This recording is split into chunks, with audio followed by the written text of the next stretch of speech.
Anggota DPRD Kabupaten Kepulauan Aru Vence Sonarjo menyampaikan kesannya setelah mengikuti pendidikan dan pelatihan orientasi bagi anggota DPRD Aru pekan lalu di Ambon. Ia menyebut kegiatan tersebut sangat bermanfaat, khususnya bagi anggota yang baru pertama kali duduk di lembaga legislatif. Materi banyak yang berkesan. Jadi khusus untuk kami DPRD baru yang baru pertama kali terpilih jadi anggota DPRD itu sangat bermanfaat bagi kami.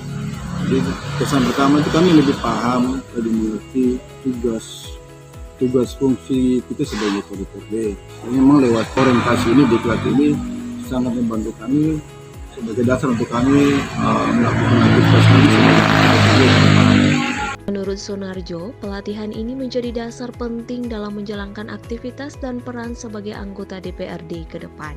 Dalam kegiatan tersebut, peserta menerima materi dari berbagai narasumber, antara lain dari BPSDM Kemendagri, BPSDM Provinsi Maluku, dan Akademis Universitas Patimura.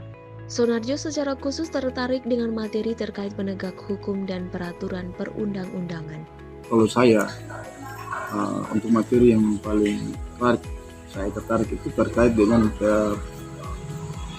penegakan dan penguatan hukum. Khusus untuk penguatan dan penegakan hukum, peraturan dan perundang-undangan di mana dasar ada pasal-pasal yang menjadi dasar untuk kita membentukkan peraturan dan perundang-undangan ya. Di mana konsistensi terjadi apabila pikiran kita, perkataan itu sejalan dengan perbuatan. Ia menilai materi yang disampaikan juga relevan dengan tugas anggota dewan, mulai dari pengkajian undang-undang, peraturan daerah, hingga hak dan kewajiban sebagai anggota DPRD. Sonarjo mengaku kegiatan diklat berjalan lancar. Para pemateri cukup terperinci dalam menyampaikan materi. Namun ia menilai tantangan terbesar justru ada dalam dirinya selaku anggota DPRD. Untuk tantangan sih tidak ada. Kalau tantangan secara tanggung jawab diri sendiri pribadi itu tantangan moral ya. Integritas kita sebagai anggota DPRD itu kan dipertaruhkan. Jadi seperti tadi saya katakan, apa yang kita pikirkan, apa yang kita perkatakan harus sejalan dengan apa yang kita lakukan. Jadi kalau bagi saya sih tidak ada bebannya itu cuma bagaimana kita bisa mengawal pemerintahan ini saja. Terkait penerapan, ia menyebut masih ada beberapa aturan tata tertib yang perlu dipahami lebih dalam. Ia juga menyoroti pentingnya mengevaluasi perda-perda yang sudah tidak relevan dan mendorong pembentukan perda baru yang lebih kontekstual. Kita mengkaji ulang peraturan perda-perda yang kan Aru ini kan banyak perda nih yang sudah dilakukan, yang sudah disahkan kan.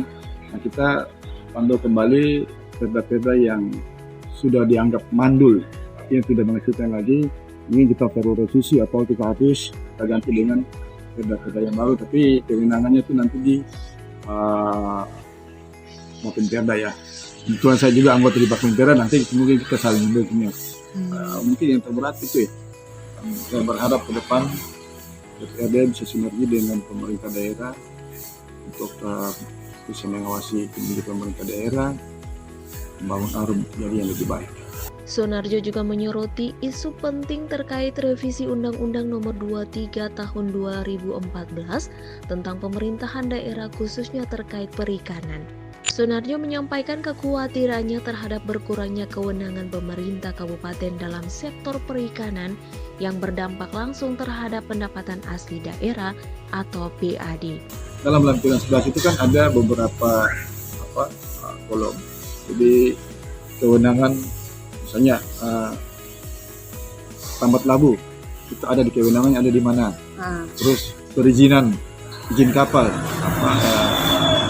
izin penangkapan ya, izin penangkapan itu ada di mana. Sebagai anggota DPRD di Kabupaten Kepulauan, Sonarjo menilai semestinya pembagian kewenangan dan dana bagi hasil juga mempertimbangkan luas wilayah laut, bukan hanya daratan. Kalau sudah diakui undang-undang itu sebagai wilayah kepulauan, harus dilihat juga dong saat dana bagi hasil itu jangan mempertimbangkan luas daratan saja, tetapi harus mempertimbangkan luas lautan karena kita 75% lautan.